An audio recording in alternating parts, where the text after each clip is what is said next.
Okay, the recording has started. This is the Old Lyme Affordable Housing Commission regular meeting of May 18th, 2022. It is 5:08 p.m. In attendance, we have Karen Winters, Bill Beluzzi, Jen Miller, John Coughlin, alternates Lori Walker, and alternate Anthony Basilio.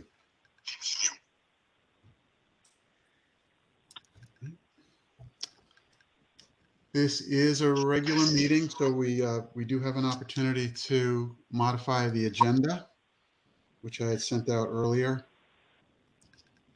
I'll just do a quick review. I thought we'd do public comment first tonight because we do have an open draft on the affordable housing plan in case there were any last minute input from the public. Wanted to be able to hear those. Then we'll get into some housekeeping, approval of minutes. Core of the meeting will be around updates and work planning. And then we have the usual other business and upcoming meetings and agendas. So before we press on, any suggestions, requests to modify that agenda?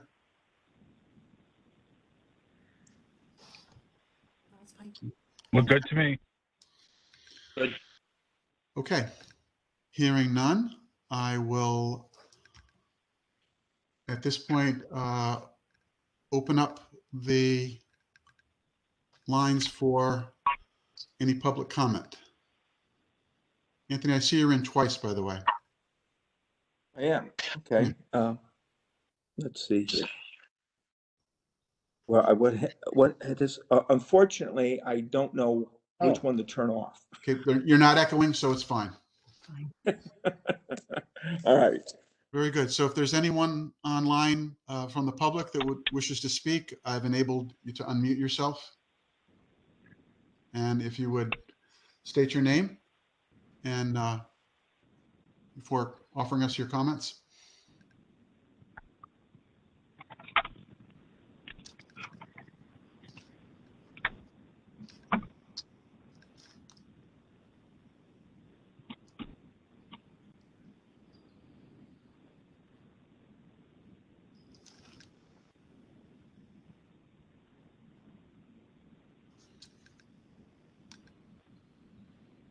All right.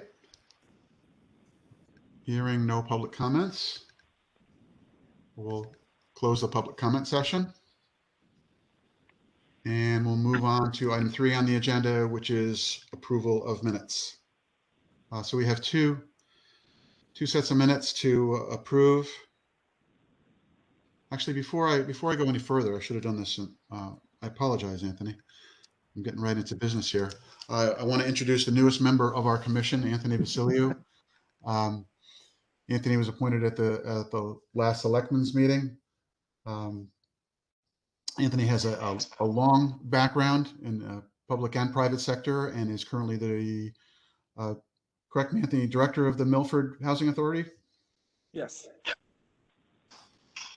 And has lots of experience in public housing from that. And I'm sure we'll have a lot of valuable perspectives and information for us as we go forward. I'm very happy to have you with us, Anthony. Well, thank you for that introduction, Mr. Chairman. And I look forward to working with all the members on the committee. And I just want to give some feedback. I read most, if not all, the documents. I think the commission has done some admirable work. It's a comprehensive document. And so I hope I can add to the good work and the foundation that's been put in place by the current members. So thank you for your welcoming remarks. Appreciate that.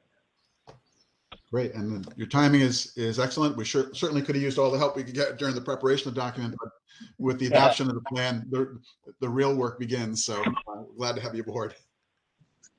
Welcome. Thank you. Okay, on to the housekeeping. First item, approval of the minutes of the regular meeting held on April 20th. So moved. I'll second. So we have a motion to approve the minutes, and was that you, Bill? Yes.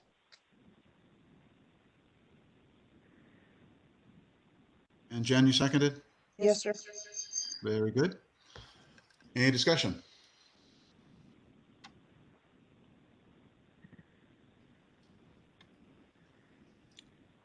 Okay, hearing none. Let me just check the minutes here and see who was present to make sure. Okay, all the regular members were there for that one.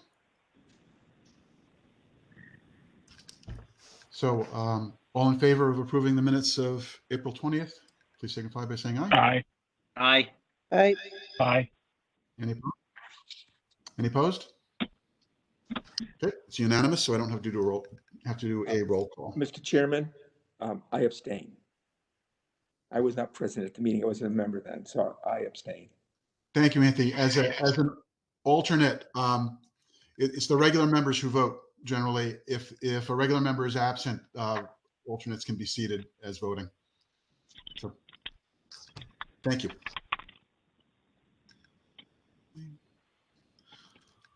Okay, moving on to the special meeting of April 27th.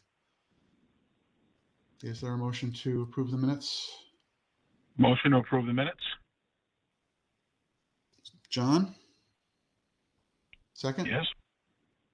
Second. Bill, thank you. Any discussion?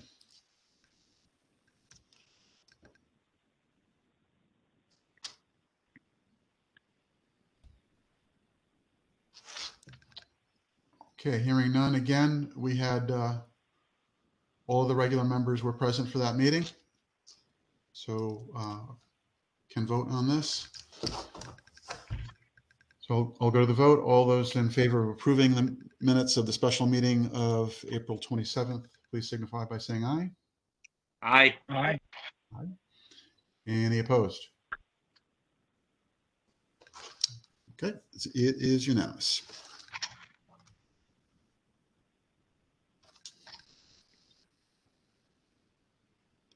Thanks very much.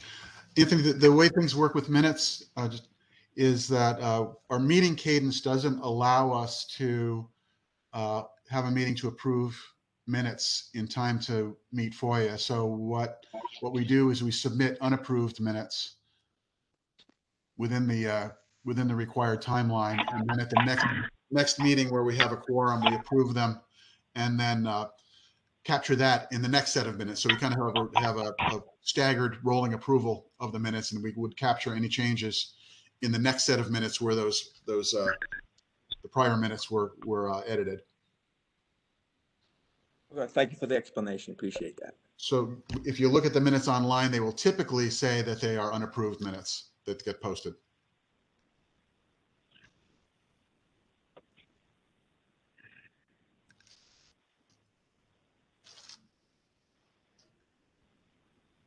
Okay, moving right along. Updates and work planning. We have a few things to do tonight on this. It'll take some time. I'll preview by saying I think we're going to want to have a special meeting just to do some work planning, but we can at least get our thoughts organized tonight. Okay, first up on the updates is the McCulloch family open space option. So, Anthony, by way of background on this, the town of Old Lyme did an open space acquisition in 2019 for about 300 acres of open space from the McCulloch family. It's designated as the McCulloch family open space. As part of that acquisition, there were two building envelopes allocated, 3 acres each, and those were designated through an option for construction of affordable housing. And we have 5 years to exercise that option, after which those 2 3-acre parcels get absorbed back into the rest of the open space. And we've been working for actually a couple of years now on getting a proposal together. We heard about this back in the predecessor to this commission, which was the Affordable Housing Committee. We've been working with Open Space, who are collaborating closely with us to actually make this real. So we have about 2 years and 3 months left on the option, and we're at the position now, and this will now be that's the catch-up part. So this will be news to the rest of the commission. We're at the spot now where we have, actually not all news to the commission. We do have a proposal drafted that was reviewed with the Open Space Commission. And the next step is to bring that to the Board of Selectmen for approval and then moving forward. Karen. When I was listening to the open space meeting the other day, Amanda said that we had to pay for the land within the 5 years. She didn't say, she said it wasn't a development. Are you able to clarify that? Because that was the first time I had heard that. And I think what you heard was a conflation of restoring the $100,000 purchase price for that. Yeah, which was separate. And correct. They which want is the one check part of back. it. They want the check. And the other aspect is, and that's all. It's actually all town-owned land. So some of the funding for that land came out of the Open Space Fund. So the Open Space Commission is looking to have, as part of the ultimate transaction, to have funding restored to the Open Space Fund. And then there's the second part of this is actually the legal option. Is the legal part of exercising the option, which would involve actually dividing off those two parcels, deeding it and deed restricting it for affordable housing, and having it be a separate deed to the subsequent owners, which through our proposal is still going to be the town of Old Lyme, but it would be a new deed. do you think it's possible that she misspoke because that's not what she said? I've had a lot of conversations with Amanda, and I know that they're very interested in having the funding restored to the Open Space Fund, where some of it came from. Yes, And clearly that's a that was conversation that we're going to be having with the Board of Selectmen and with Finance. I was just like, if we didn't have that, I mean, certainly we don't want to drag our feet to develop these parcels. That's not what I'm implying at all. But if we didn't have that concern hanging over our heads, that would be different too. That's all I'm saying. Yep. So Michael, go ahead, John. There's two things. One is, well, they want their check, the $100,000, but then there's a covenant within the acquisition of the property that's on the deed that if within 5 years we don't develop or begin development, it rolls back to open space. That's correct. Okay. That's we're under the same impression then. Okay. So the funding part is, assuming we go forward with this with the plan as proposed, which would be that the town retains ownership of the land. The funding part of it would be an intra-town transfer. There wouldn't be any new funds. Sure, exactly. So, Yeah. Michael, do we need, because it's before the budget time, do we need to actually put our hands up and ask for budget money for that, or how does that work? No, I don't think so, John, because we already own the land, so it would be an intra-town thing. No, Okay. it would just be a way of transferring the money back to open space out of the budget, whatever Old Lyme, whatever the selectmen decide how to break it up. The money's still in the budget. It just then would be transferred to open space. And that's anything on this topic from here on out would be speculation, because that's exactly why we want to have finance in the room when we have a conversation about this. Exactly. So next step, we have the proposal. I sent the most recent draft of the proposal, which is back from December, out to everybody as part of your packet. Nothing has changed on that other than on the second page of that proposal, there's some back of the envelope calculations that get at having costs lined up so that the actual housing remains affordable after purchasing the home, having a mortgage and the maintenance costs. So that's going to be challenged a little bit, because since we've been working on this proposal, construction costs have gone up. I understand they started to stabilize and maybe come down a little bit. But one of the big items there is the mortgage rates have gone up significantly from being in the threes to being up over 5, and that's going to challenge it's going to challenge making the numbers work. The figures that are worked up on that back of the envelope calculation are targeting 60% AMI, so we have some headroom, but we don't want to push to the limits up to 80%. We prefer to stay. But Michael, why wouldn't we push it to 80? Because I mean, that way it gives a little bit of leg room. You know what I'm saying? It does, but if we if think about what the need in town is, and we go back through the housing needs analysis that we just did as part of the plan, the most acute needs in town are at the lower income levels and not at the 80. So we can review those numbers, but so we can check the box, but as we've said, we can check the box for qualifying, but as we've said in our principles, we're really aiming to meet the need in the town first and foremost, and if that need is. I agree with you 100%, but I think it's going to be problematic. So it would give us some breathing room, and as we march through the process, when we set a criteria, maybe we can gear the criteria for it, but actually make the project work. Exactly. So I would say my suggestion would be we keep the target as is, and the other way to close that gap rather than raising the cost to the eventual owner would be to raise more money. We have an ARPA grant outstanding. Hopefully there'll be a good outcome from that. And there's also an opportunity to get private funding involved.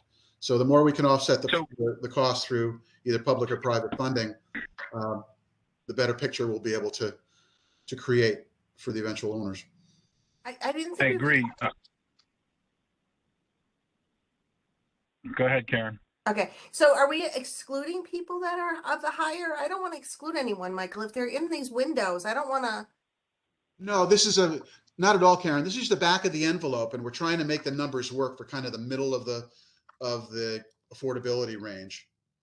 And I don't disagree with that. I just think it's important. I need to just put on the record that there are people of higher income that are just as challenged to try and find housing here as those that are in that lower window, because there are generally other programs available for the people with the lowest income. But as they get higher, in the reality there, those are the people that are often never offered any opportunities.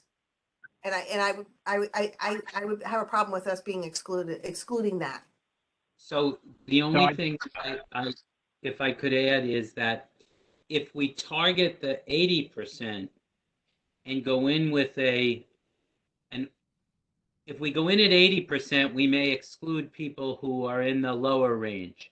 If we go in with the 60%, we don't exclude anybody from the higher range. We just are trying to reduce our upfront costs. At least that's what I'm seeing. It doesn't mean that no,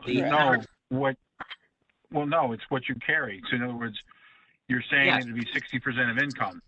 So it would exclude people that make 61%. So you'd actually, if we go with this plan at 80%, and then we get ARPA funding or get the American Rescue Plan funding, or we come up with funding elsewhere, we can actually narrow the target. And also when we're looking at the applications, that's where, if you want to target, those people, that's great. I just think that you want to leave it open, as inclusive as it can be for the demography of our town. $60,000. I mean, that's what, $20-something an hour. It's not 60,000, John. It's 60% AMI is the middle. So what would that be in 01? It was 100. So the right. I could look up the number. It would be a teacher. Jen, go ahead. It'd be a single teacher.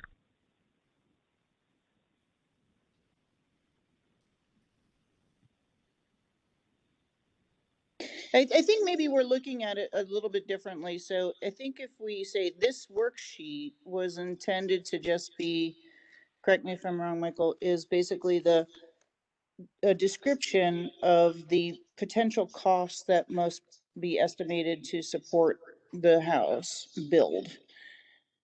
So if we look at their estimated monthly mortgage of $1,329 and their monthly costs are $1,400, we kind of are matching that up at a 125K mortgage over 30 years at 4%.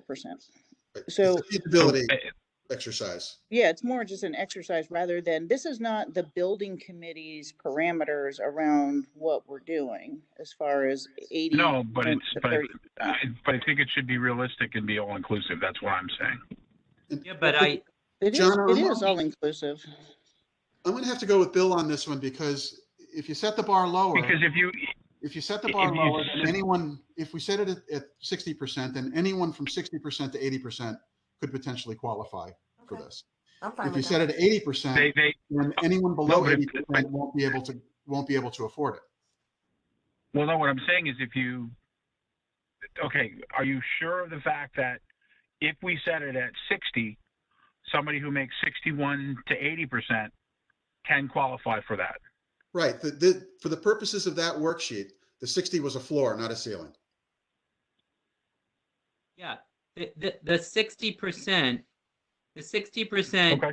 is giving us that baseline of how much this would actually cost, because we were trying to figure out how we could pay the town back, how the land lease would work. So all of it was to come out with that. If we raised it to 80%, our Mhm. costs would all go up higher on the estimated monthly costs, and therefore would just beforehand exclude people who are in the lower end. Because this is only an estimate of costs. It's not a qualification. It's not a who qualifies. But if you set As up long as we're not costs, excluding people. correct. If you set up costs from the outset that are higher, and then those end up being the costs, or I mean, in all likelihood, even though these were our estimates, as Michael pointed out, both for the cost of a mortgage with the mortgage interest and the cost of building, prices are going to go up. So if we were able Yeah. to do it at the 60%, get additional funding, we could still, when the offering of the house, we can offer it to anybody who qualifies for affordable housing. I think. And Yeah. that's my concern. That may not be the case. So we want to make sure that is the case when we go to guns with this. So again, this is not a qualification suggestion. It's only a feasibility to say, as we contemplate what it's going to take financially to exercise the option and build two affordable homes on it, are we within the realm of affordability? And if we can get enough funding to drive the cost even lower, that would open it up even more to more qualified applicants.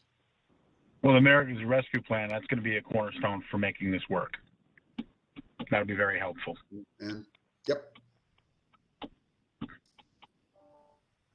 They met today, didn't they? I think they did. A long meeting today, I believe. Yeah. So again, I'll just repeat that the worksheet that's on that proposal is only looking at feasibility of the cost to say, do we actually have a project here? Is it feasible to So it's go down this path? feasibility from the actually end user. Yeah, do the numbers work at all? If it came out that the costs were above 80% AMI, then we were going to have to figure something else out. But the good news about this is that at least with the 4% mortgage, we're able to hit 60%, so that people from 60 to 80% income who would qualify would not be burdened by this, even though people below 60% would be burdened by it, even though they were qualified. But it's not a restriction on the application. No, and it's yeah, that's fine. Okay, good discussion. Anthony, anything to observe or add on that one? No, I'm comfortable with the subject matter, and I don't want to speak prematurely. because I did find out from my good friend over here at City Hall, Jen. So I got a person that these are for single family homes. So that made a big difference to me as opposed to some kind of a multi-family development. And I also understand that land costs may not initially have to be considered, so that you're basically talking about the construction of the unit itself, but a 2 or 3 bedroom house. I see. Right. Yeah. And actually, there is a restriction on the deed. So it has to be a single family home, because one of our first questions is, could we put a multifamily on there? And the answer was no. Right. And so you're targeting someplace at about 60%, someone in the $60,000 range for a family of 4. That was just to say, if we look at a potential applicant at 60%, can we make the numbers work at 60% AMI? And looks like at least we did at the time that we worked on the back of the envelope here. It looked like we could, and that would also give us some headroom, so that if costs increased, we wouldn't immediately be priced out of the affordability range by exceeding 80% AMI. May I ask a question? Just Of course. curious. Is there any, I wouldn't see a deed restriction, but if you built a multifamily home, is there support or opposition to actually getting a voucher put in there, a Section 8 voucher, or do you want to have ownership just for home ownership only, not rental? Well, it's ownership, and it is only single family. That's the way this thing is deeded. And it actually will be deed restricted for affordable housing also. Okay, I got it. The option is a condition of exercising the option is that there will be a single family home built on these. Right, but you can put a voucher into a single family home, Right. but nevertheless, that precludes ownership, or could Right. possibly drop the. Yeah, I got it. Okay, so if it's an ownership program, then that's It's an different. ownership. Okay, I was just trying to find different sources of income in that question. Okay, Yeah. thank you.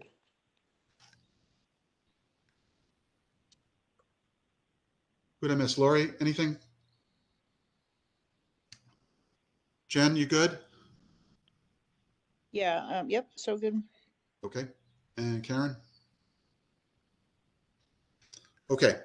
So next step is we've got an appointment. We got a meeting coming up on Friday at 9 o'clock with myself and Jen, Tim, Harold Thompson from planning, Dan Beret from land use. And we're trying to get someone from finance to join us on that one. And if we can't get finance, I talked to Tim about this. He said, let's press on and then we'll catch finance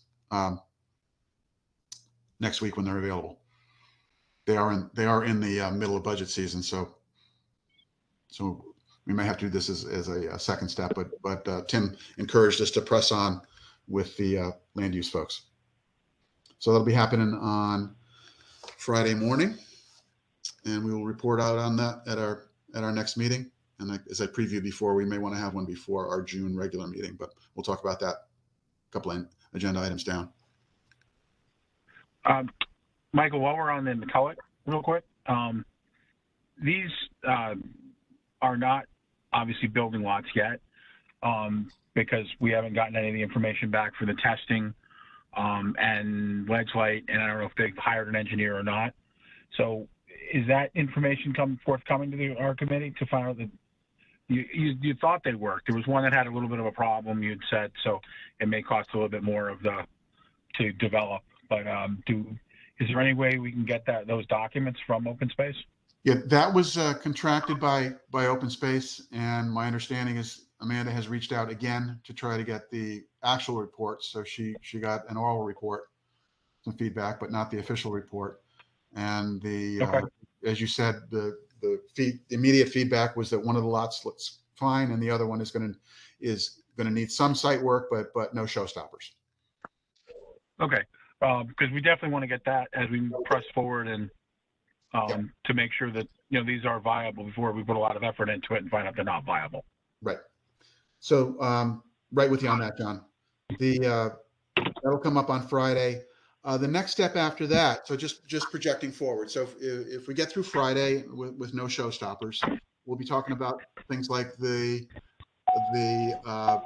implications of the town retaining ownership of the land and the road, uh, the ability to waive some of the requirements, some of the planning requirements to create the division, because this is affordable housing. Harold will be there and will be able to speak to that, and Dan. So we're going to start to address some of the major issues with the experts in the room that we had identified early on. And if we get through that hurdle, then we'll be able to tighten up the proposal, put it into a more final form, and present that to the Board of Selectmen for their endorsement. And if we can clear that hurdle, then the next step would be to form a building committee and actually go to work to get the funding, to engage the professionals that would need to do this, and to identify all of the specialists and the resources that would be necessary to bring the project forward, starting with some of the legal work that would be needed to actually exercise the option and check that off. And the current thinking is that the building committee would be convened as reporting to the Board of Selectmen, the way that You have an extension, you can run to the house and grab one. John, I think you're not on mute. Sorry. No problem. So the thing is that the building committee would be formed. There would be representation on it clearly from our commission, but it would be really selected on the basis of people having the qualifications and the expertise to undertake, manage, and successfully complete a building project like this. So we would have a seat at the table going forward, but it would be a bigger committee, and my expectation is that it would be a very busy committee, and they would be meeting, if not every week, at least twice a month, and it would be. Is it a subcommittee of ours, Michael, or is that a new committee? It would be a new committee with a fixed task to engage and complete the building project, at which point they would sunset and the project would be complete, and the houses would be sold, and it would go into operating mode. So, but so it's not a subcommittee of us, it's separate than we are, or we don't rub shoulder, we're alongside, we're not together. And my expectation would be we would have at least one of us sitting on that committee. Mm-hmm. Do you know how big it would be, and I don't, but it would be bigger than us probably, because there would be a lot of expertise required. A lot of moving pieces, yeah. It would be very focused. It would have a single task that had a beginning, a middle, and an end, and they would exist for the duration of. It would really be a project committee, not a standing commission like we are with a standing agenda. So can I just recap? So at what point? So the meeting that you're going to have on Friday is to see if we can move forward and sort of, package that up and hand it off to a different committee. Is that? No, actually, the meeting on Friday is still before that. What we're trying to do is we've got this early draft proposal that has some concepts and ideas in it. Mm-hmm. We want to flesh those out, make sure that all of that is feasible, and convert that into a real proposal that the Board of Selectmen can approve. And with that approval, the next step would be to actually convene the committee to implement it. Okay. I am deeply concerned about the delays from the Open Space Commission, considering that they have an interest, if we don't develop this, that they get it back. So I think it's really important that I don't understand why it's taking so long to get this information from them, and it troubles me. If to your concern, Karen, based on my interactions with Open Space, if there's some desire to not have this be successful, that hasn't come through in any of the conversations I've had with them. I think what we're seeing here is what are unfortunately the normal machinations of small town volunteer-based organizations, and it takes some time. Except that the people that were doing that, we had talked about having the town crew dig the perk tests and do those sorts of things.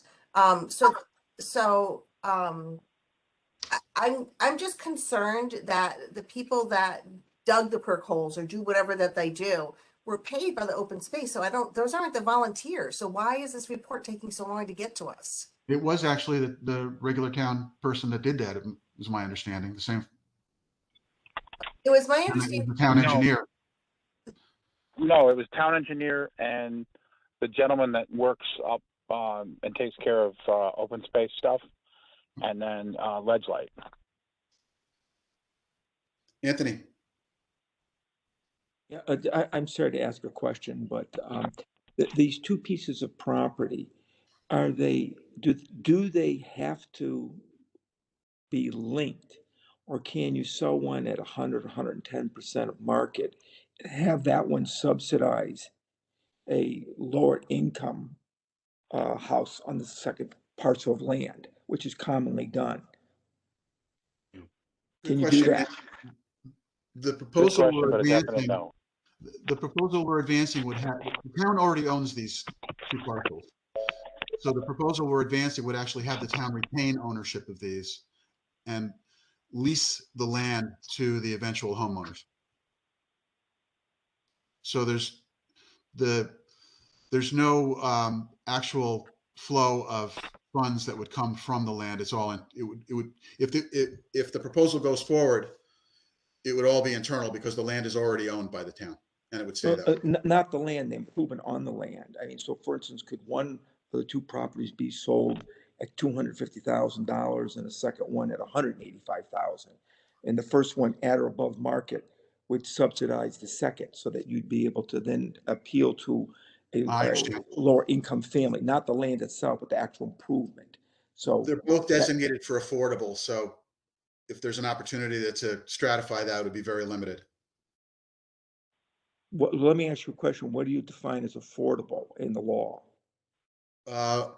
As defined by 830G, so it would be sold at a cost that would be no more than 30% of AMI, 30% of the income for a family at or below 80% AMI. And it would depend on the applicants which is a pretty tight box. Okay, so you're using the 30% definition. Okay. And that's under 830G. So to qualify, I will say this, that's increasingly being questioned because of some of the issues that were raised by the members on the commission. That was established 41 years ago. It is an arbitrary amount. And in fact, people are moving away from that because the last time that was said, it went from 25 to 30% in 1981. So we're using data that's 41 years old, saying that's what makes something affordable. The state of Connecticut, on the other end, hardship and affordability are two different concepts that get confused sometimes. Interestingly, they use the Health and Human Services, the National Health and Human Services. It's 50% is where hardship starts. So somewhere between 30 and 50, or at least 30 and 40. I wish you had some flexibility, and I think you do. I don't know if that 30 is a hard number, but it might be in 8-30G as you're referring to it. But anyway. and at this point, we're back in the envelope. If we need flexibility, maybe that's a well we can go to.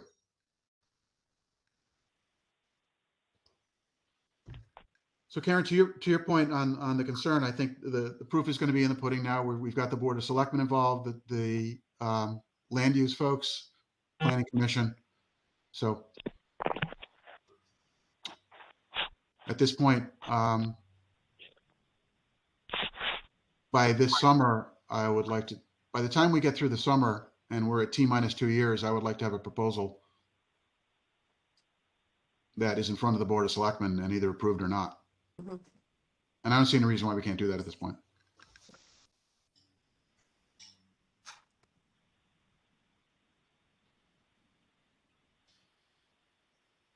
Other thoughts? We just want to make sure the proposal, when you draft it, it's doable within the market that we're in. Yep. You know, interest rates rising, costs are up, et cetera. So we're gonna have to recalculate it. And again, And that's why I'm telling you, I mean, that 80% gives us a little leg room, and then if we get donations or we get the money from the American Rescue Act, it makes it that makes it easier. We can actually drop it to a tier if we want. and actually, John, I don't want to belabor this, but I disagree with that. If we target 80%, we lose our flexibility because if it won't take much to drive the cost out of the range. If we target the middle of the range, then we have more headroom for flexibility. And if we get more funding, then we can come even lower. We're not at the bottom of the range.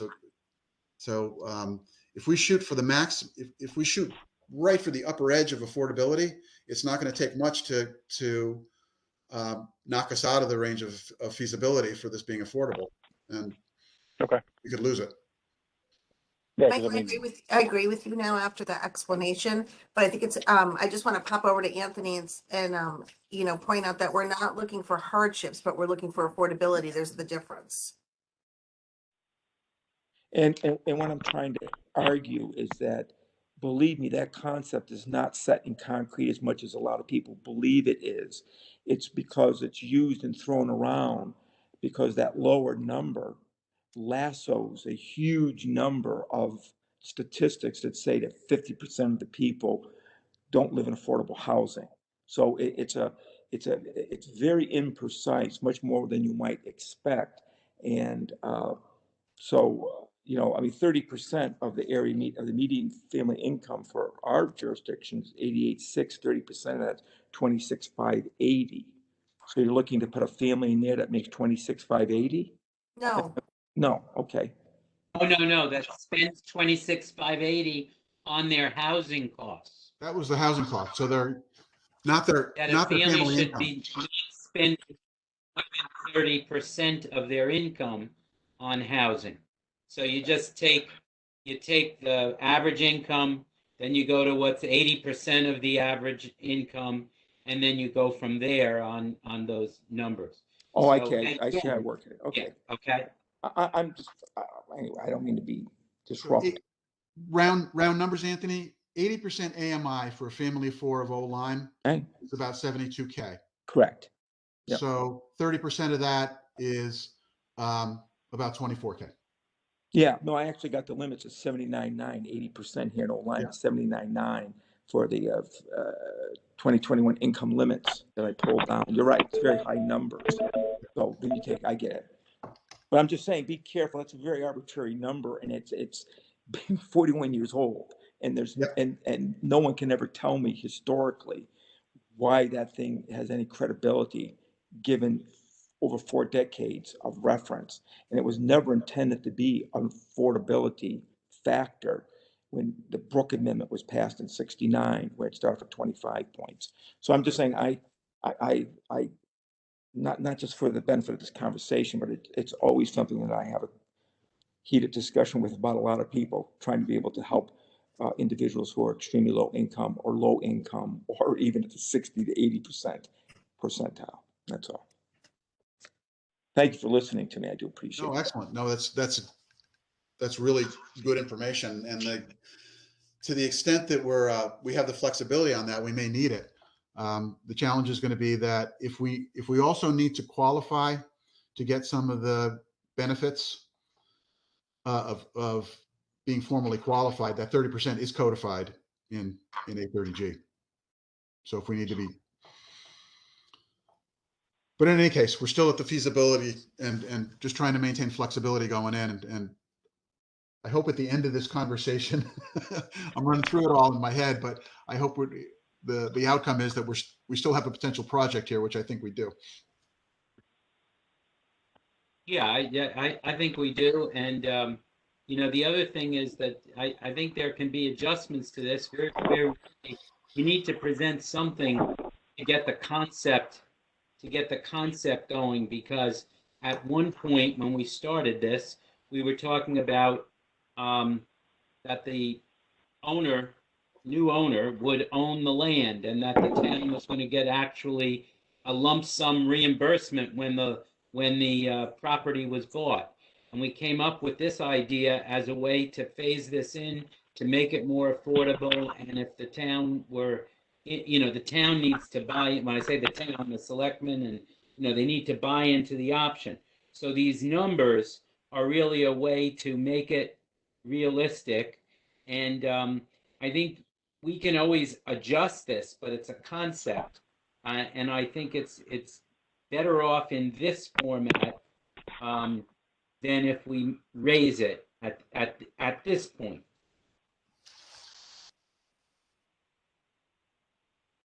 And hopefully our open space, who seems to want to be, has been very supportive. I think some of this was delayed with, people wintering and, whatever it might be. And hopefully things will move along. I agree with Michael, at least from everything that was reported, that it seems like they would like to see this happen as well. So.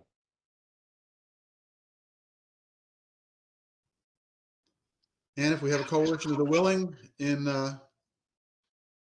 town, it'll happen.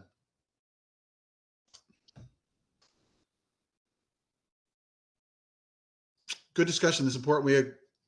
We all have this. It's been in fits and starts here, so it's good to resynchronize. Anything else?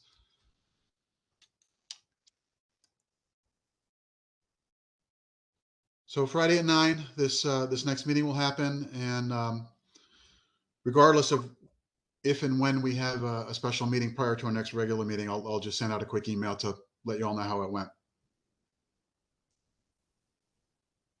Thank you. Okay, if there's no more on that, we can move on to the ARPA grant proposal, grant application, actually. So we're good on McCulloch for now? Yeah. Okay, excellent, thank you. All right, ARPA grant. As you know, it went in. I just looked at the minutes from a couple of weeks ago on the ARPA committee. And they had a long meeting today, I believe, where they did a first pass on all the applications. So they've divvied up the applications into the community initiatives grants and the relief grants, and they're starting to run through their first pass on their scoring rubric, where I saw in the minutes, it looks like they've identified some applications that were clearly not within the guidelines, so that they were eliminated, and now they're starting to go through what's probably a tough process to sort through a lot of applications. I don't know the exact numbers that came in, but I'm sure it's a lot for a group of volunteers. In terms of the timeline, what I saw in the minutes is that they're going to have a follow-up meeting next week, and they're looking to have final decisions on the recommendations from the ARP committee on or about June 1st, so a couple of weeks from now. And then that will go forward to the Board of Selectmen, who will review the recommendations and have the opportunity to weigh in on the recommendations, and will ultimately be put in a position to have to approve the proposed awards that will be bundled into a package, which subsequently has to go to a town meeting to approve the whole package of awards. So we've got a ways to go yet. And they're just in the first steps of processing the applications, but ours is in. It was in on time. I got an acknowledgement from Jen Datum that it was received and accepted. That doesn't mean it awarded, but the application is in.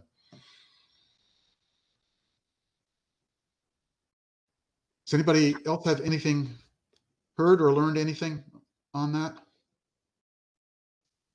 I listened to their meeting. I mean, I think they have a really good handle on what they're doing. I think they're handling it extremely appropriately, and to listen to the people decide whether they should, recuse themselves from a certain application. They're being very thoughtful and thorough. I think they're doing a great job. Good. And then they're working hard. Those folks are meeting every week. Yeah.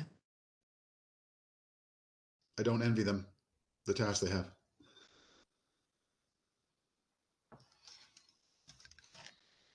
So I think we're in stay tuned mode on that one.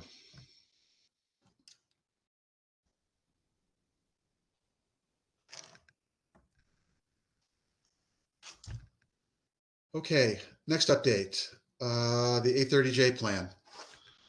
My thought tonight was, so just a status of that.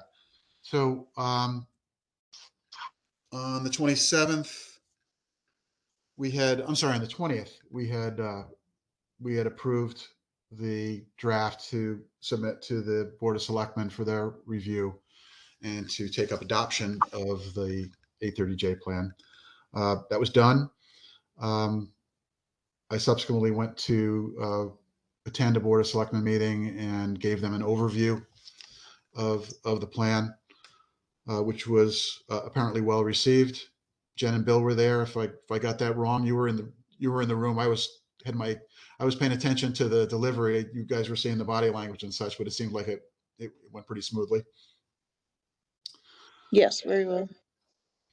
So I just spoke with Tim yesterday about scheduling a special Board of Selectmen meeting for them to take up adoption of the plan, which will be the last step before submitting it to the state.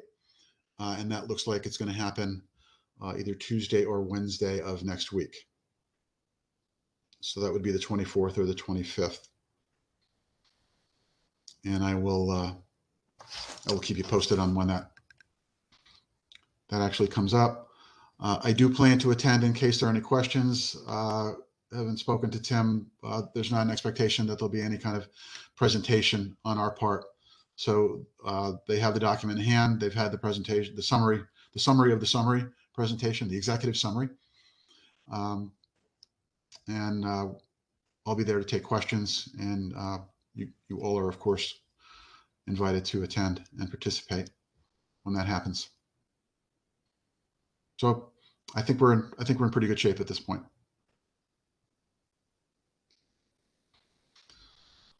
Thoughts, questions?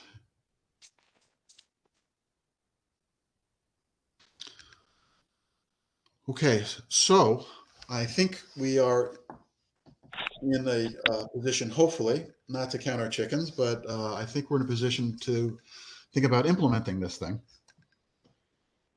which will be the real work beginning. So I thought we'd take a few minutes at least tonight to talk about not the data and the strategy, which we talked a lot about, but actually the first, the initial action plan. That's the last section of the document. And there are three major pieces to that. Let me just get it in front of me.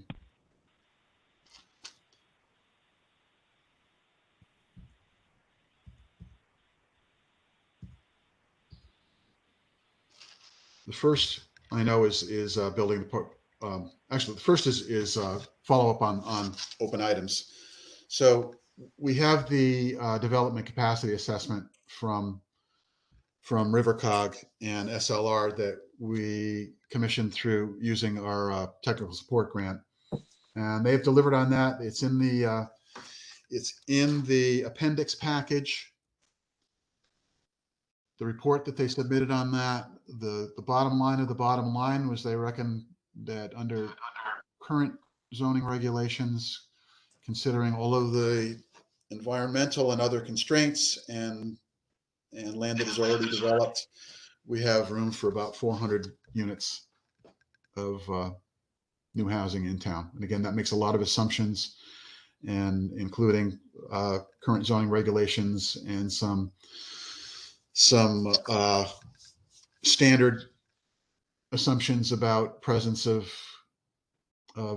terrain or easements or other unknown constraints that could take the apparently unconstrained land and actually impose a constraint on that. So they just took a 10% factor off the top to do that. But that's all in the appendix. You can read through that. My suggestion would be that we actually invite the experts that put this together to join us, probably in a video conference, and walk us through the evaluation they did. But my sense from reviewing it is it's pretty powerful to have this in hand. We've got as we say in the plan, we have a reasonable understanding of what demand is. We have a reasonable understanding of what supply is, but but in order to formulate a strategy, capacity was the missing data, and now we have, I hope, a reasonable assessment of that as well. That puts us in a position to do the second thing in open items, which is actually think about setting some targets and timelines that are realistic and achievable within the timeline of this plan. So, thoughts on? Would you be interested in getting someone in to talk to us about the capacity assessment, how it was done, what the data collected entailed, and what the readout was, and take our questions? Yeah, Yes. I think so. I would be good. Also, after we received that, I just had a quick follow up with RiverCog and the consultants that did the assessment. And one of the questions I asked is, we've got the report, but will we have access to the underlying data? So that at some point in the future, we wanted to do any kind of what if scenarios, we would have the data there and be able to do any testing of approaches to see what impact it would have.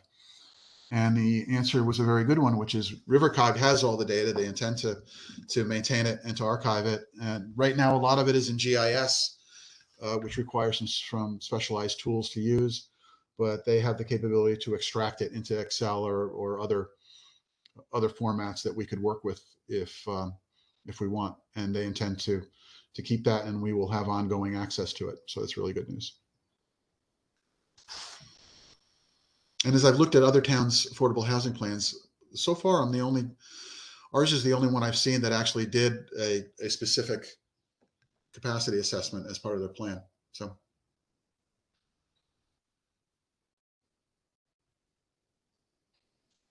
Yeah, I thought it came out very well. It's very easy to understand. Thanks, Jen. And I think it gives some strength and weight to our strategy to have our strategy informed by that.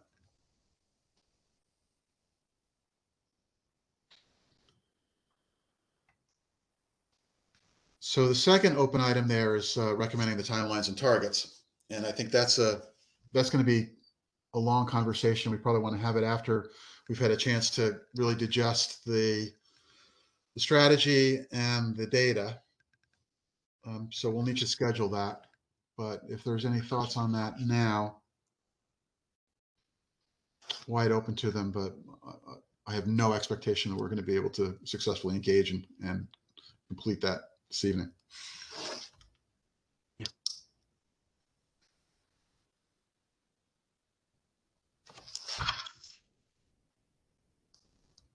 So as we go forward, I think we're going to need essentially a standing agenda item. We're going to need to do some work planning, break this up into some work streams, potentially. I don't know if it'll be subcommittees or just sub-teams that within our committee that work on that. We may want to get people from outside of the committee involved to help us with it. But the next phase from this following adoption is going to be to really roll up our sleeves and figure out how we're going to take this forward, starting with those two open items. And then the second item there is the partner network, and there's a short but deep laundry list underneath that. Starting with maintaining our outreach program,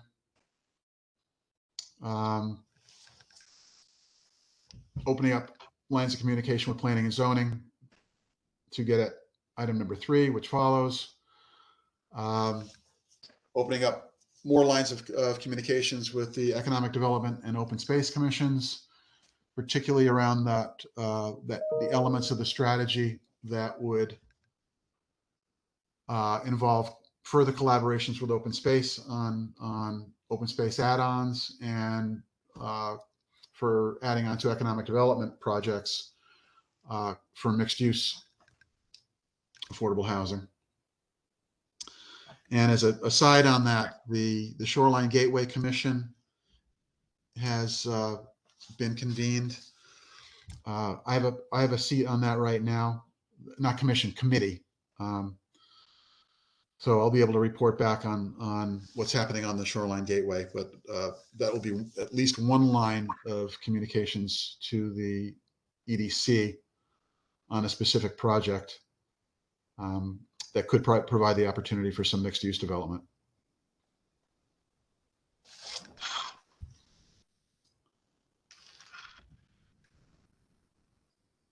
And then continuing the River Cog one is easy. We've had a good partnership with River Cog through the planning phase. So that's a maintenance item, which we will do. Public and private funding agencies. I think that's going to be a work stream on its own, just to find out what the opportunities are for funding and do some outreach to those organizations.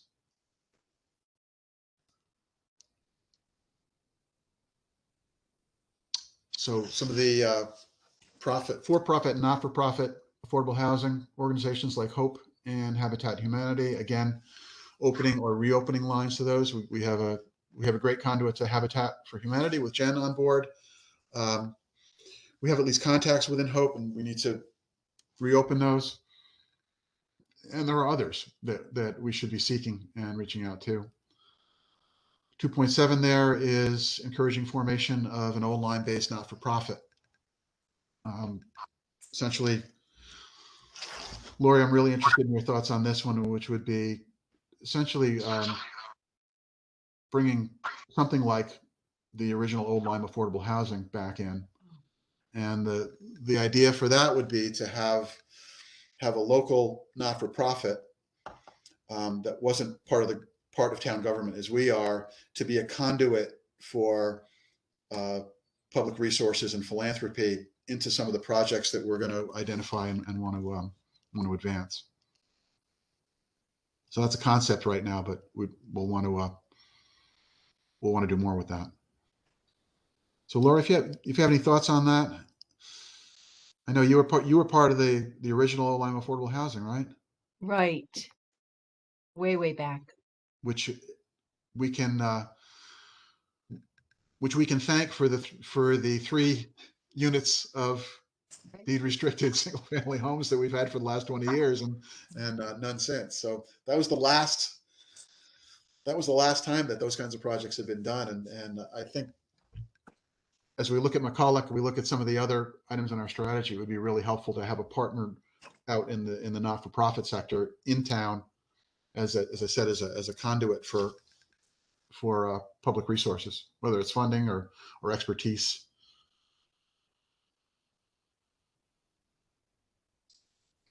So based on your experience from Old Lyme affordable housing back when, does that make sense? Yes. I'm trying to think of a good non-for-profit to work with. Does anyone have any ideas? Wouldn't we establish our own? I mean, like Old Lyme affordable housing was established separately. Is that what you mean, Michael, or not? Yeah, under that item 2.7, that's the thinking. And there is at least one example of that, other than the historical one that we have in town from Old Lyme affordable housing. The town of Salisbury, which is up at the other corner of the northwest corner of the state, they were very early adopters of an affordable housing plan. So they were active in this back in like 2016, 17, 18. And so they were one of the first small towns to set up an affordable housing committee. And I think they have a commission now. But part of what they did is set up a partnering not-for-profit in town, a local one, to work with the commission on again, channeling public philanthropy and resources into some of the public-private partnerships and projects. Interesting. Jen, are you aware of any other examples of that from? Well, outside of Habitat, no. But I could look around in their database, in the International Habitats database. They might have some good examples.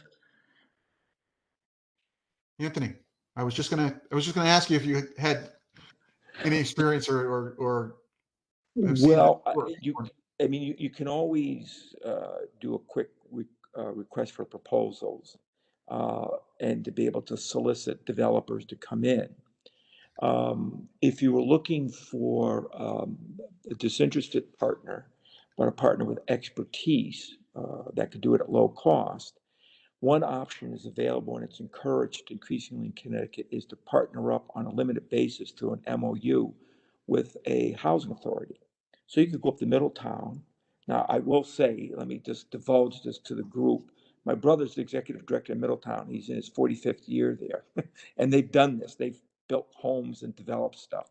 You can do that because they've already procured all the architects and the engineers, and they understand soil conditions. They're doing a development right now. So housing authorities are big in community redevelopment and development activities. And you can structure a fairly simple MOU, interview them and say, give us a proposal, and they can. And because they've done all the procurement, they just throw the resources right into it. They don't have to go out and do a lot of extra work, and they're not looking to necessarily, remember, housing authorities are subsidized, so they don't live off development fees, which a lot of other nonprofits do. So someone has to pull cash out to pay for their overhead. But in the case of a lot of housing authorities, they're already deeply subsidized by capital infusions and operating subsidy infusions. And so that's worth something, a conversation to explore. I just happen to put out Middletown, but you can go to anyone you want. But you want to go with someone that knows the area, is not going to be a threatening entity, that they're going to come in and put up a 22 story high rise or something like that. And the MOU is very limited, and you get a proposal, and that might be an easy, quick way. And if they have expertise in already doing development, putting up building stuff, they can do it in a heartbeat. 2 units is nothing.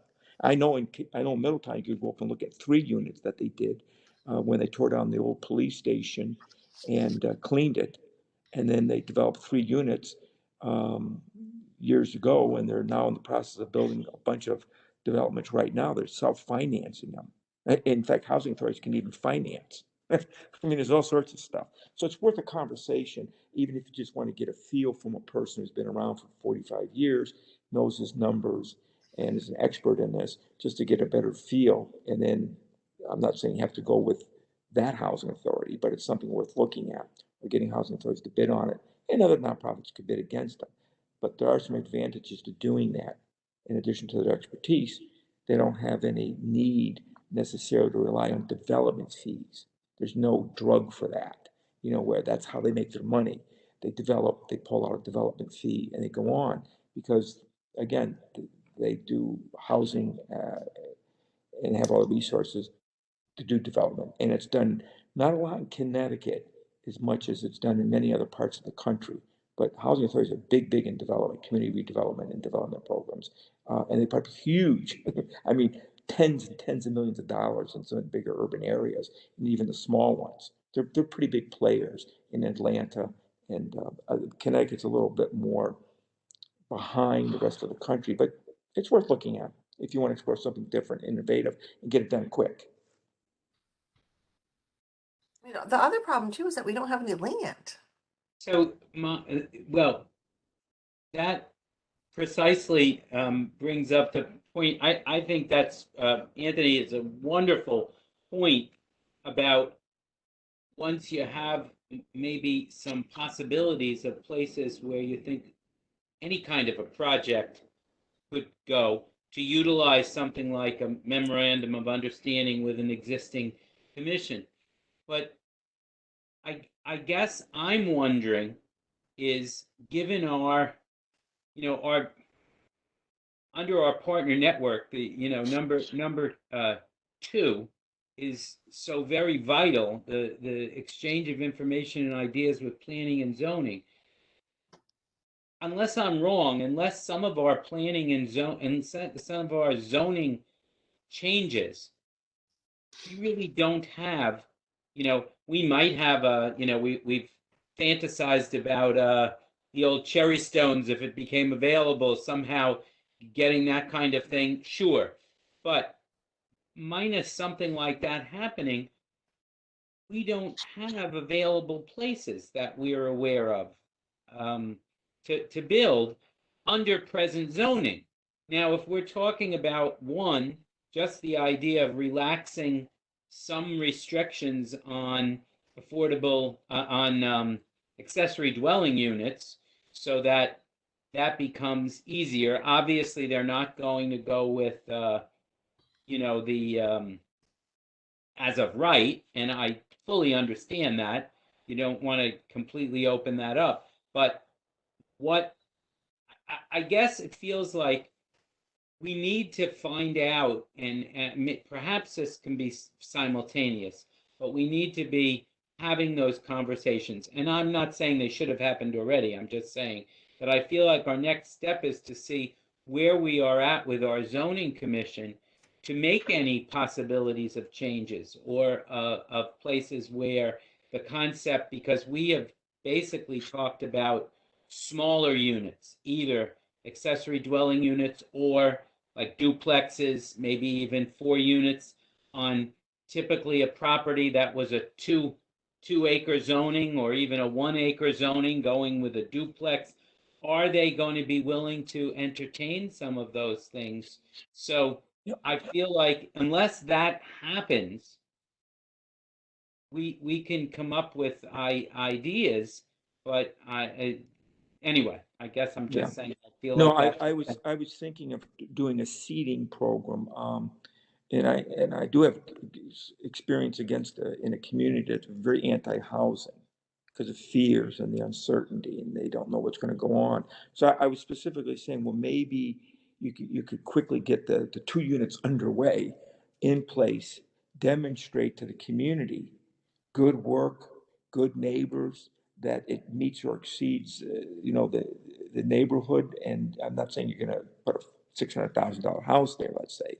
But the point is that you can then have something to look at. People can drive by it, they can see it. And then it starts to relax the community's feelings about further development. And as you know, elected bodies are political. They have to listen to the will of the people. So I was thinking this MOU might be important to be able to get something out of the ground fairly quickly, good looking, stylistically, affordable in terms of its the cost to produce it. Because if you don't need to make a lot of money, you're not for profit. That's good. And then use it as a way of educating the community to not be quite as fearful and maybe open up thinking for other opportunities in the planning and zoning area and beyond to help bring more housing into Shoreline. That's where my thinking was. Yeah, Whether you say that, Anthony, actually in the grant application for the funding, we did identify that project as I'm paraphrasing, but an icebreaker and a momentum builder and a Right. proof of concept. Right. yeah, that was exactly the thinking, that if that could be even a community build piece of that, but maybe your piece though of adding, looking to someone with the expertise like a housing authority that doesn't, that, to assist us in that might be a wonderful a way to go. And you're exactly correct about what has to happen is a kind of a change of heart. We've put all of this stuff out. The case has been made, but of course it's been made to, maybe 100 people in town that had an interest in affordable housing to begin with. So. I think people are watching us to see what we're doing, to see what we're going to come up with. I don't think Old Lyme is anti-housing in that respect at all. But I think we have a respect for the establishment, if you will, the rules that have been here and governed us for hundreds of years, and people are comfortable with that. So anything outside of that gives us all pause. And so everybody's just sort of watching. When you compare what we're trying to do, say with the Hope Project on Neck Road, then people were outraged by that because it was such a huge change from what we are accustomed to here and what's been allowed. So I to say that we're anti-housing is a big step. I think people are watching us very closely to see what we're going to come up with, and I think there's change coming, but I'm not sure that we're going to see change like you're talking about, Anthony. I don't think Old Lyme has the appetite for those sort of housing authorities, and I think people will be very skeptical of that. Yeah, well, I didn't mean to create one. I'm just saying they're like any other developer, except that they have the right touch to be able to, and the resources to do it fast and quick without a profit motive, a big profit motive, Which is because that's what they're in certainly, their business right, to which is do. certainly appealing to us because we're trying to Yeah, make things as affordable as we can. But the idea that there'll be any opportunity for volume in Old Lyme is highly oh, no, likely. not, you're correct about that. I mean, there's a lot of places that build onesies and twosies and fours. There's 102 or 3 housing authorities in the state, and most of them have very small groups, and sometimes 10 or 20, even in Litchfields and other rural communities. So I'm not, everyone thinks New Haven or London. No, I mean, seriously, there's a lot in between there. So no, I'm not thinking to reshape Old Lyme, because I said I read all the documents, and I think you're right on target of keeping the community, and, reflecting the standards of the community. Some people don't like that term in the affordable housing world, but, and working within the resources you have and the land that's available to be developed. And quite honestly, in New England and as well as in Old Lyme or any place, you probably have been built out, although people would argue that with large parcels of land, you could subdivide them. But most communities are built out at 70, 80%. And when you get to the last 20%, the building costs are astronomical. You're not going to build any affordable housing because you have to do engineered septic systems and all sorts of stuff. So the point is that I don't think Old Lyme is going to be in the neighborhood of putting up high rises, but to partner up with a low cost developer that has the resources on board, is a known quantity. You talk to them, you see what you got, and doesn't have a profit motive. Because I don't think people should make a lot of money or be driven by greed in putting up affordable housing. And there's a lot of that going on in our country right now. So Noted. that's all I'm just saying, trying to make that argument.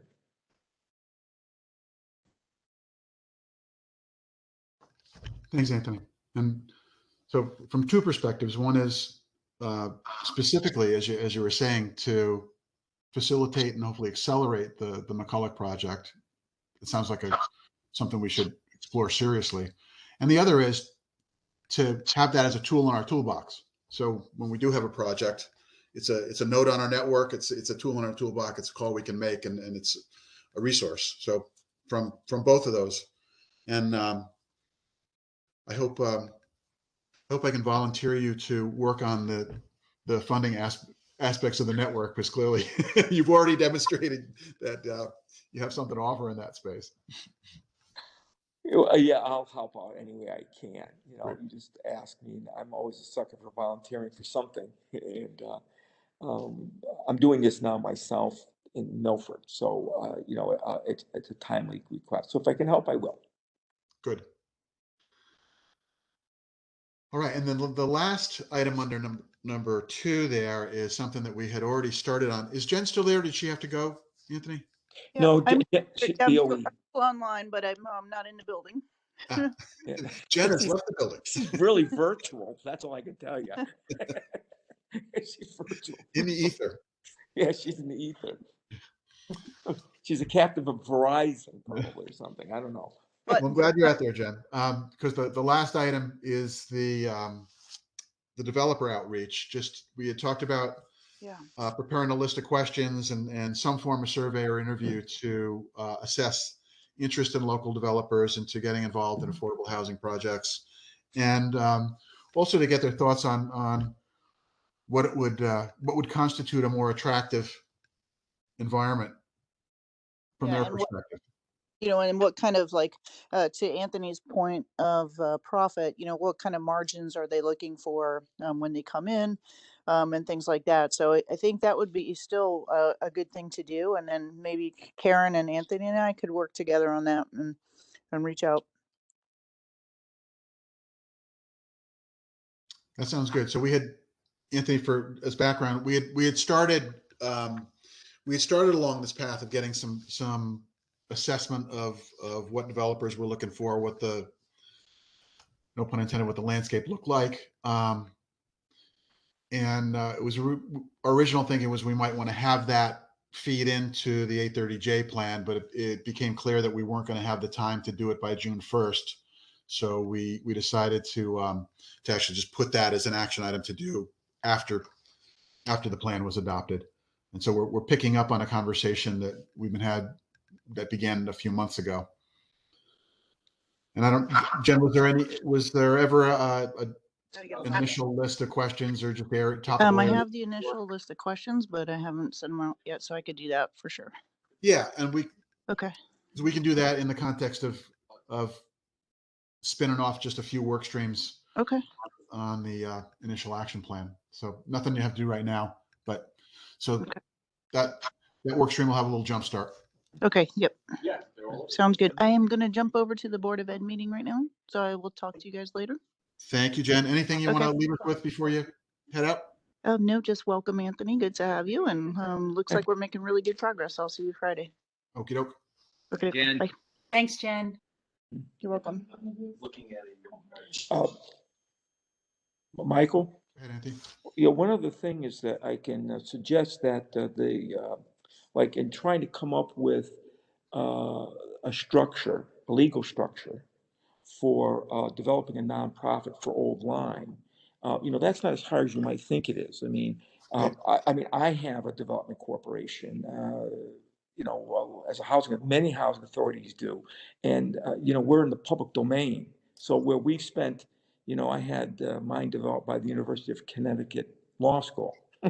So it's like, it's free.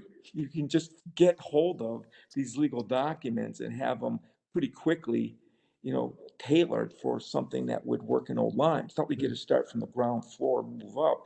And they're already tailored to do the kind of work that you're looking to do in Old Lyme in terms of putting together a nonprofit developer if you go that route as opposed to some other routes. So these documents are easily available, and you just make calls, people send them to you because they have to. It's in the I public agree. domain. I've been part of a fledgling not-for-profit, and the startup paperwork is pretty low overhead, and the maintenance paperwork is pretty low overhead. That it's light touch.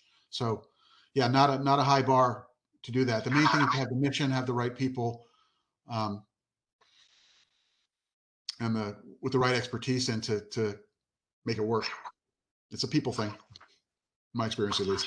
But I completely agree. The technical procedural parts of it are pretty tractable.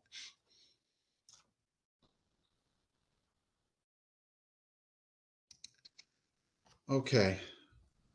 I just want to run through this list, and we'll keep talking about it, and then again I'll raise the possibility of putting a special meeting together to try and reduce this to some work streams.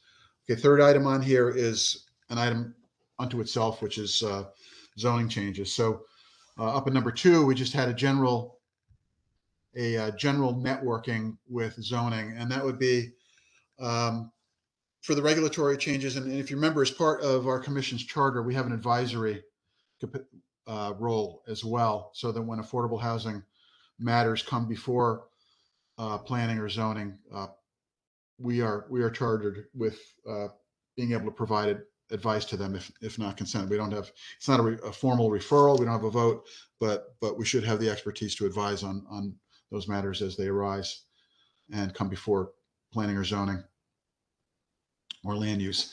The third item here, number 3, zoning changes, is a pretty specific one, and has a timeline on it, which is to have a specific dialogue about changes to zoning regulations needed to enable affordable housing in town. Looking back to the strategy and starting with, that's not in here, but starting with the accessory dwelling units, because since I believe the process has begun to opt out of the as of right provisions of Public Act 2129 from last year. And in a conversation with the chairman of zoning and the land use coordinator in town, their process was going to be to go forward with the opt-out, and as a fast follow, come in with changes that made sense for Old Lyme and would would lower the bar for ADUs and facilitate improved access to those and more of them. And a timeline that was suggested by them was to engage that this summer. So I certainly want to pick up that opportunity. That I think this would be a real priority for us, and a time-bound priority, which is to get in that conversation. I'll note too that we have some money left from our technical support grant, so that if we wanted to bring in some outside expertise on that, I think we'll have at least $5,000 in funding left. It won't get us too far with a highly paid consultant, but we can get some advice. And we also have resources at RiverCog, who have at our local regional council of governments. Old Lyme, even though generally geographically is kind of in southeastern Connecticut, and a lot of times we're bundled in with the Norwich, New London axis. When it comes to the regional councils of government that are chartered by the state, we're in the lower Connecticut River Valley Council, so we actually are more lined up with Middletown and point south from there, and then heading west along the shoreline of Old Saybrook, Westbrook, Clinton, and then up through Killingly, Durham. So it's just as it's named, it's the lower Connecticut River Valley.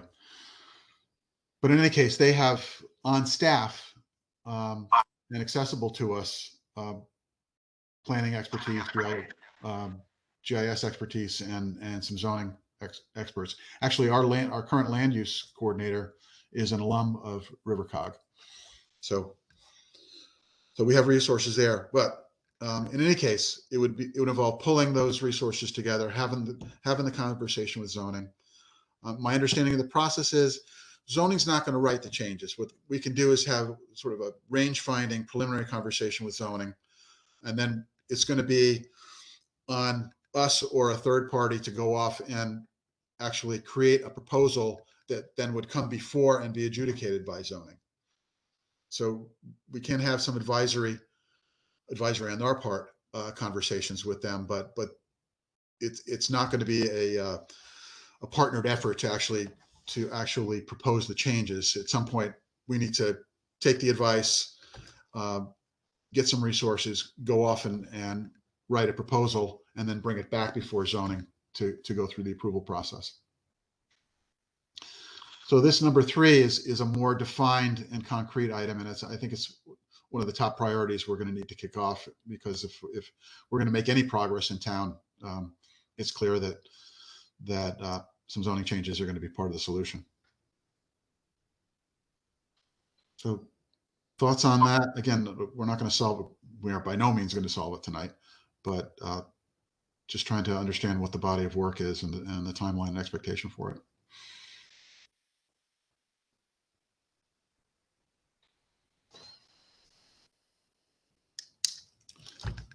Okay, so I basically have Paul Orzell and Dan Beret, the land use coordinator, I've had preliminary conversations with them about just where we're headed with this, and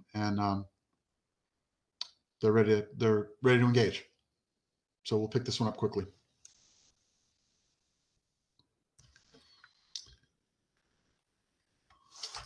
Okay, 4th item on here is one element of this of the strategy is to come up with promotions and incentives. We had a really preliminary discussion about that as part of the planning. This is also in the category like the developer outreach was, which it's recognized as something that needs to be done. We didn't feel like we could do a credible job on it within the timeline of getting the plan adopted and submitted to the state by June 1st. So we decided to take it as a follow-up item as part of the plan. And again, this one to me at least is a little softer. We're going to need to look out to what other towns have done for promotions and incentives, and it'll take some thinking. Engage some stakeholders, and come up with some proposals that will need to go before the town. Probably starting with the Board of Selectmen, potentially finance, depending on the nature of the promotions and incentives we want to do. um, if it involves any expenditure on the part of the town. If it doesn't, if it's more of an outreach type of promotion, so we had talked about just promoting CHFA mortgages, and that could be as simple as having an information program on the availability of CHFA, Can we have a first time buyers seminar? like that. That's a win. It Yep. gets us out there, it gets the information out there. That's a win. So we Lori, could is there anything That's a great within your idea. world that is that's either on tap for us or is already done, or anything we can learn from? I mean, Essex Savings Bank has sometimes offered them, and I'm thinking like, could we do it in conjunction, presented by Affordable Housing Commission? right. Having a mortgage person would be helpful, and we have Barbara Hallwood in my office that does mortgages. Could check with her and see if she'd be willing to present. So yeah, I'd be happy to try and help with that. That'd be great. So to your suggestion, Karen, having some sort of either a program or a series.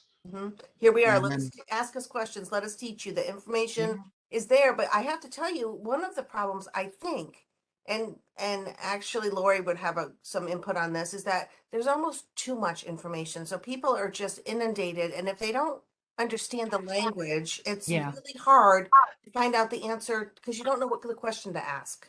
So I think education is key. So between that and having a sort of a standing web presence, so people could come to a simplified website and get some pointers and some digested, simplified perspectives, and then links to where to go Are you next. thinking, Karen, about something in person?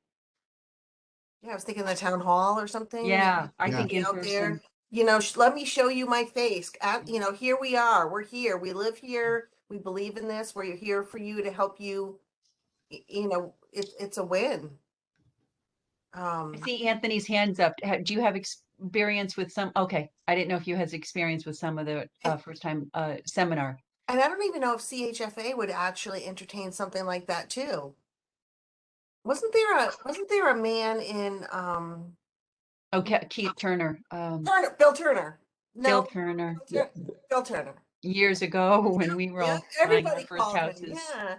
I mean, is there anybody that does that kind of, is there any person like him out Yeah, there? so sadly Phil Turner passed will away, raise but my his hand. son is still doing mortgages. Okay. So maybe, I don't know, it's just a thought. I think it's a great thought, Karen. So I got your name next to it and Lori's. So as we start to spin off some of these projects, and I think that one's something that we don't need to go get approvals for. We don't need to. Right. That's within our purview to do that. Information programs. Mhm. Just, Please. uh, there are a lot of people within the state of Connecticut who have provided seminars because home ownership programs have been touted to varying degrees of success. So I think you could very easily find people in the housing community who could talk about home ownership and the obligations, because transitioning people into ownership from rental is much more challenging, you might suspect, because people, I mean, they don't even know that you got to buy fuel oil or the difference between propane and how do you buy, because they've always been in a renter's environment. So I think it's a great idea, Karen, and there are people, that can put on a good presentation and talk with people in the community about home ownership and what their challenges are and how the orientation that has to be made, because again, you're targeting the new development, at least on the McCulloch farm, to people who might be transitioning to a different way of life, which is owning something for the first time. So I think that's a good point you made. I agree 100%. So there are people that do this because going way back over Good. multiple administrations, they've tried to do this with varying degrees of success. Good. This could be a quick win for us. The challenge is going to be having something to buy that's will meet the appraisal for CHFA, which is which is, that's a challenge. And as we, actually, Anthony, if you look at the appeals listing for between 2020 and 2021, assisted mortgages are actually the second biggest category of affordable housing that we have in town. The biggest is the subsidized rentals that are mostly in the 2 senior communities that we have. And the second biggest category was, and it still is, CHFA mortgages, but between 2020 and 2021, we lost 6 of those. And the thinking is it's probably because those homes sold, and because of the increase in prices, they didn't qualify.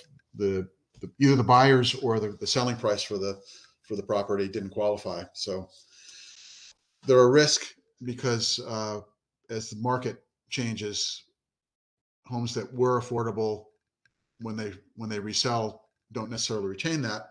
But there's also I'm sure you're more familiar with this than me, but there's a lot of data and research out there saying that starter homes are something that we need more of. Yeah, I know through the chair or Karen or someone, you might want to contact Connecticut Housing Finance Authority. I'm on their website right now. Yeah. And they have some pretty classy presenters, and they do back mortgages, that are subsidized, FHA type mortgages. So they might have a resource internal, or be able to know if one of the consultants, for instance, people might volunteer to come down and do a presentation. But I would engage them and put out a call for their assistance and see what they might come up with. It's a phone call or maybe a quick meeting, a Zoom meeting, and see what happens. But I think that, there you go, Karen. You're ahead of me. There you go. Good idea. And this is something I think I'll take the risk of speaking for Lime. They might be interested in partnering on this too. That's a great idea. Yeah. And I have an open channel to Tim Hildner, who's the chair of their commission. So if you're interested, Karen, I'll put you in touch. But I'm based on our prior conversations, I'm pretty sure he'll be interested in this.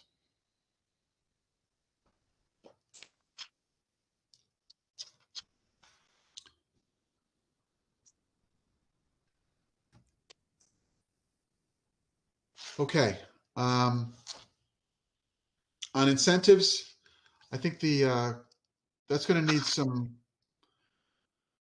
some input from stakeholders. An important segment of which will be the developers, but also we're going to need to get a readout from the community on those. If recently, I think we all saw where there was the project at Campbell Mills in Pawcatuck, and there were some proposed incentives for that were rejected by the community. So again, it would, if the incentives would depend on an expenditure of public funds, then we're going to need to understand what that is and get out in the community and get some buy-in for it. So that'll be a little more complicated, and there'll be more stakeholders in there. But I don't know if somebody can work this through.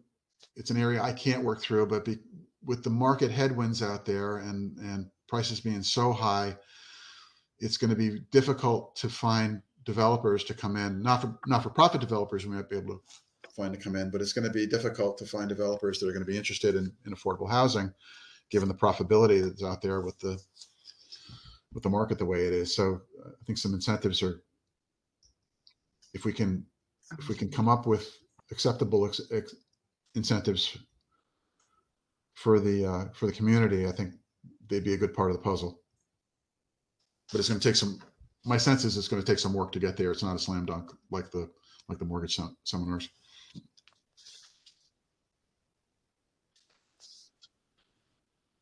Okay, so that'll be a work stream. Promotions and incentives. Quick one, other stuff.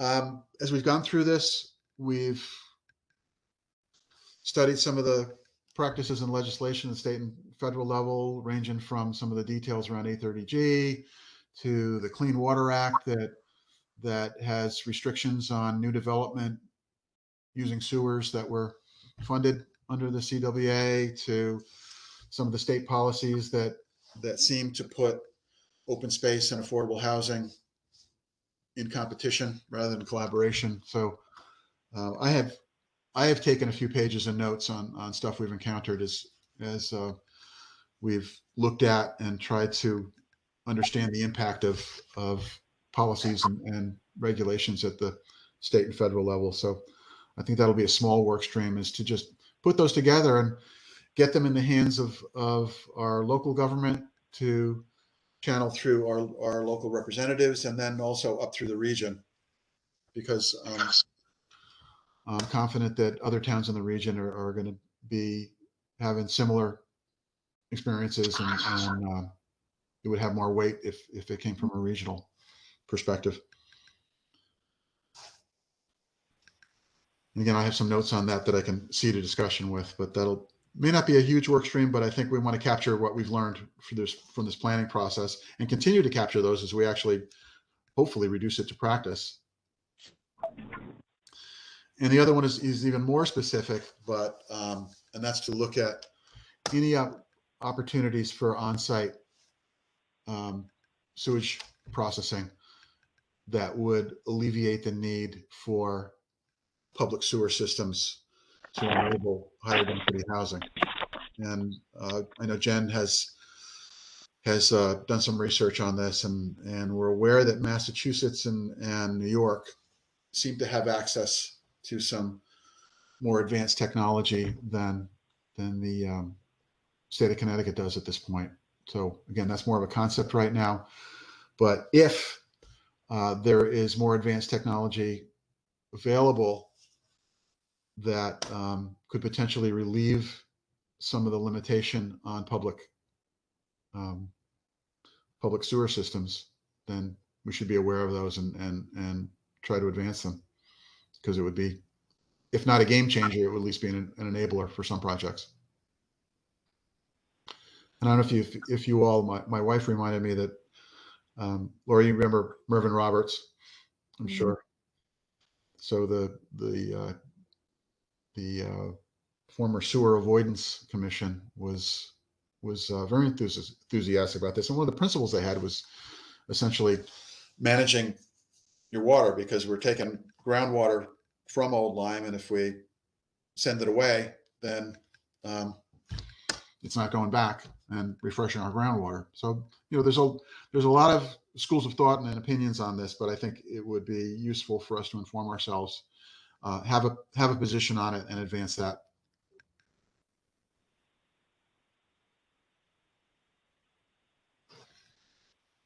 We get the end of the list? We did. So lest there be any doubt that putting the plan out is just the beginning of a lot of work. What was it, the start of a conversation? This was the very tip of a large iceberg. So what do you think about having, remember when we were doing the planning, we would do off-cycle meetings with just a single agenda item to have sort of work planning and work sessions where we wouldn't have housekeeping or a lot of voting involved, not that we have a lot in front of us. Less specific project work and more forward looking to organize what we're going to do. We're a relatively small group, all volunteers. We're probably going to need some extra help with this from folks outside. And I have had some inquiries about being able to help with it. You remember we put that question on one of our surveys, would you be interested in helping? And we did get some positive responses there. So Great. what are your thoughts about a meeting nominally 2 weeks from today, after Memorial Day, shooting for midweek around now, just to focus on work planning? I'm fine with that. I'm around that week. I'm away the week after that. That's like June 1, 2, something like that. Mhm. Yeah, then I'm going to be away for a week. So that would be good for me. Anybody that's bad for? Okay, I'll do the usual request for availability and propose some times, and we'll try to get together. Try to keep it to hour and a half tops. We'll get organized for it, and the objective would be to just pick the top priority items. Actually, start to convert this initial action item list into something that resembles a project plan with names and some targets associated with it. And then as we go forward, that can feed into our standing agenda when we have our monthly meetings to report out on those, get feedback, and rinse, repeat.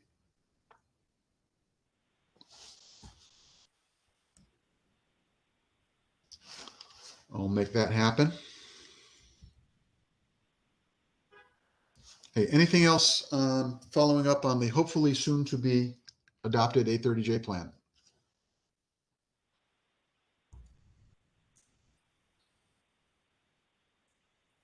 Okay, hearing none.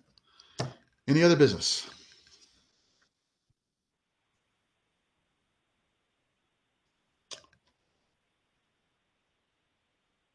Okay, hearing none. Upcoming meetings and agendas. We've talked about a couple. We got Friday meeting on McCulloch. We're going to have them look for a special Board of Selectmen meeting next week to take up adoption of our draft 830J plan. And then the week after that, a special meeting for ourselves to do work planning. And that'll bring us 2 weeks after that into our June. My goodness. Our first meeting it'll be just about summer then. We're only 5 weeks away from. Yeah, I'm looking at the calendar now. So the 3rd is the 15th. So it'll be the last meeting of spring, not the first one of summer.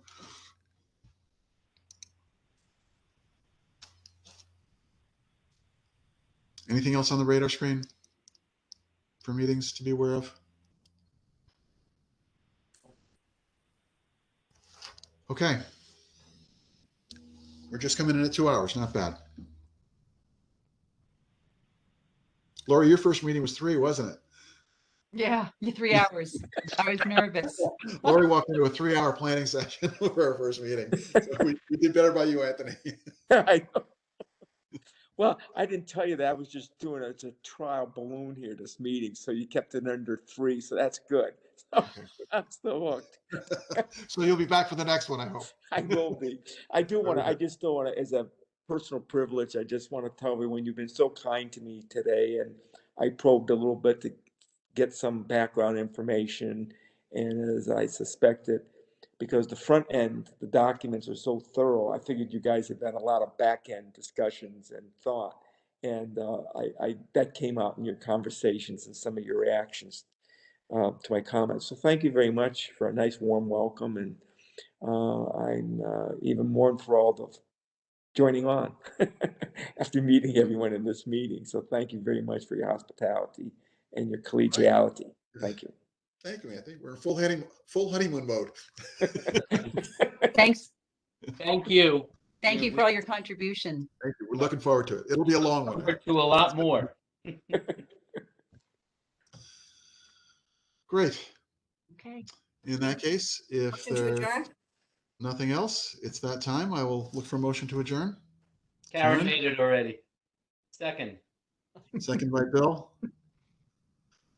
Any discussion? Thank you. All in favor of adjourning? Aye. Aye. Meeting adjourned. Thank Good night. you. Thank you very much. And thank you again, Anthony, for. Have a for good weekend, volunteering Bill, time. with your wedding. Look forward to working with you. Bye. Thanks. Bye-bye. Good luck, Bill. Bye. Bye, Bye. everyone. Everybody. Bye-bye.